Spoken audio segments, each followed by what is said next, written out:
Hugas ng plato ang dalawang binatilyo. Magaling po sila. O, ba't di mo na tinigilan yata ang sabon? Ano yun yan? Kapay po. Teka. Dito ka. Palit naman tayong pesto. Wala, tumawa naman ito. Yan po. Tingnan po natin kung magaling sila magsabon. Pati yung hawakan, sis. Yan, di ba Yan ito? po. Napakagaling nila. Yan po. Tapos magwawalis po sila tsaka maglalaba. Tapos po nilang magugas ng plato. Magwawalis po sila tsaka sila maglalaba. Maraming labahin doon. Marunong ka na maglaba, sis? Na? Subaras kang lang. Mag-awalis, marunong kami dalawa. Pero wala sting-ting, hindi. Nalagyan na ulit ng sabon yun yan. Yung kay Luis, ay kay Genesis. Relax naman kasi. Ulitin mo yung sa'yo Dagis. dagis. Nagigala mo pa kasi sa akin eh. Paras lang tayo dagis. Tres mo.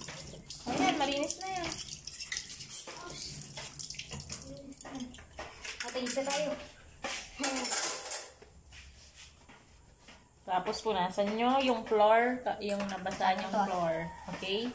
Yes. Lagyan nyo muna dito yung ano.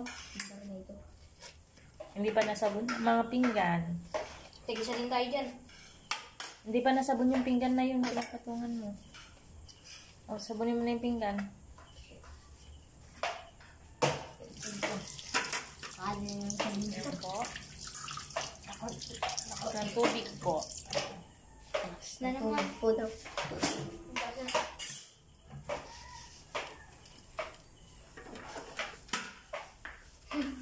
Pati sa gilid. Yan. Tapos maglalaban na sila mamaya.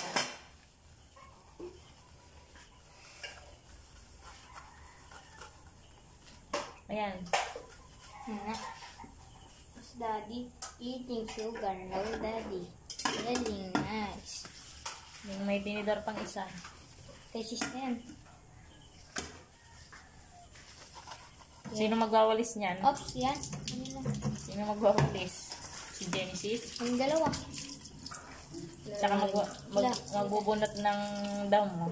Si Genesis? Ang dalawa din.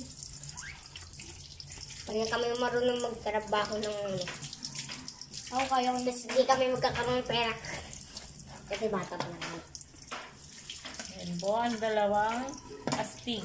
Astig mo. Tapos na po ito. Ayos na ito. Pati sa likod, inano mo na? Apo. Huwag mo nang ilalapit yan sa'yo, Nat, kasi nalalagyan ng sabon yung kasi. Sige mo na dun, sis. Tapos yung tinidor na lang yan. Yan Yan po. Magagaling po silang mag-ward. Nasabon na Marian, sis. Hindi ba po? Hindi pa pala. Lalo na yung harap, Nad. Pakaano mo yung harap. Sige, ugasan ng konti pa. Hindi, patuloy mo yung tubig, ah. Hindi, ikaganto mo na baka may sige. tumigit na kanina. Tapos na.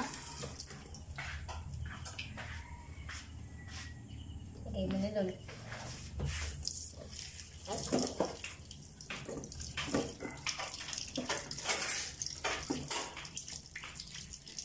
Yun na, tapos na.